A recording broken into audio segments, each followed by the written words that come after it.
Hello, I'm Grainne Hallahan, TES Recruitment Editor, and this is the TES Careers Clinic with a 2-minute tutorial special. So our tutorial today is all about interview questions. I'm going to look at 2 common questions teachers are asked on interview and give you my guide to answering them. So first up, if you're interviewing for a classroom teacher role, you might be asked, how do you know when students are progressing in your class? So for this question, it's not just about data tracking. What you're really being asked is, how have you been monitoring assessment with your students? How do you assess and how do you track? Now, for a really strong answer, be prepared to explain what you do for those students who you know are not progressing. It's a good idea to give specific examples of students who have been making progress in your class, who have not been making progress in your class, and how you intervened.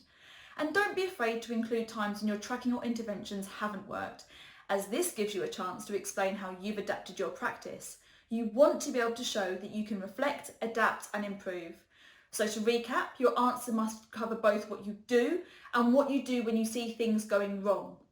Okay, so next question. For a middle leader role, like for head of department, you might be asked, what strategic steps will you take to improve progress in your subject? So this question is actually asking you several things. 1, do you know what makes a successful strategy from a leadership perspective, balancing up money spent versus teacher time versus impact? And 2, what strategies have you seen before that are successful? So if you've been teaching a longer time and consequently more expensive, make sure the head teacher interviewing you gets a good idea of how they'll be getting their money's worth. Use your experience of delivering different strategies to demonstrate how your experience will benefit this role. If you're a newer teacher, you'll need to rely more on your reading to impress. Do your research.